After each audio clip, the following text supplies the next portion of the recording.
what is H prime?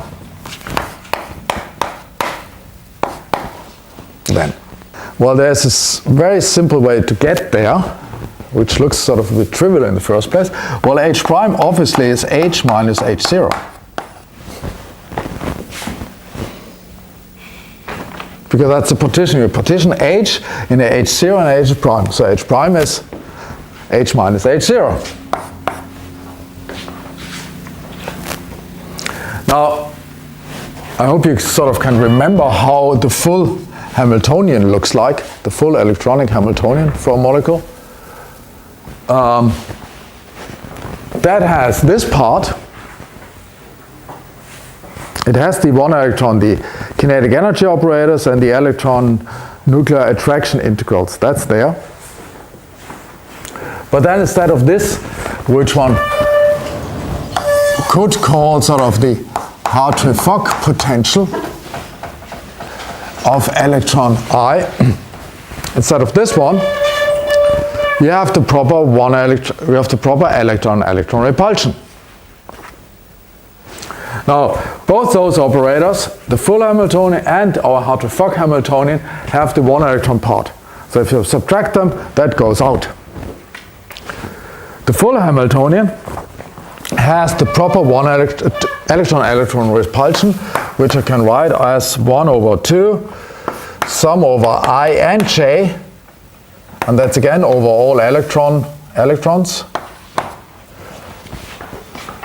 And either I do that sum over all unique pairs, then I have to make I larger than J. That's the original one, the sum over all unique pairs. Like this, and without the 1/2. Or I let them free, run them free, but then I get each pair twice. And therefore I correct with 1/2.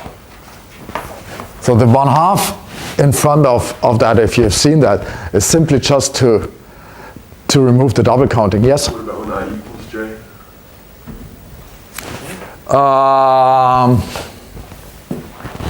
Oh yeah, that you shouldn't have.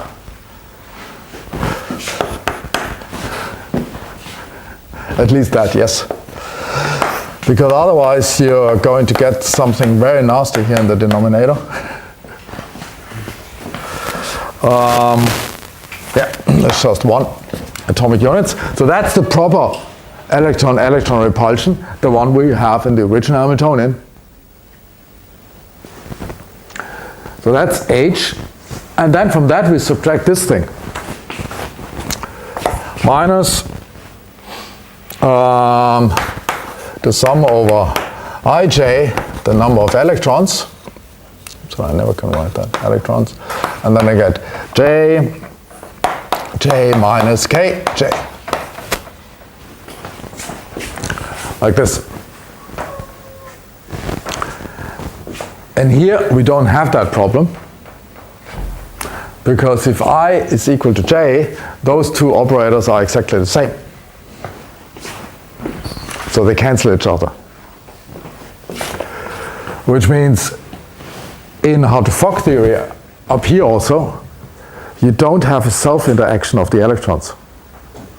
Because then the Coulomb and the exchange term cancel each other, so the self-interaction goes out.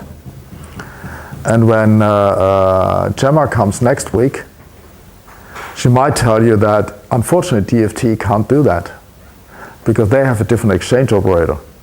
So in DFT you get a problem of self-interaction, because you don't have that nice feature that the two operators happen to have the same form for the self-interaction term. So that's our H prime. That operator is very often called the fluctuation potential.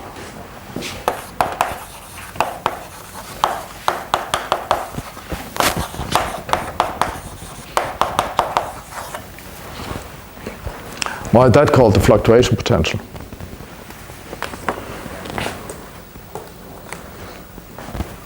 That's called the fluctuation potential because this is the average interaction between the electrons. That is the, not average, instantaneous. So if you subtract from your data set the average, you get how much your data fluctuate around the average. How much the interaction, sometimes it's larger, sometimes it's smaller than your average interaction. Therefore, it's sort of called the fluctuation potential.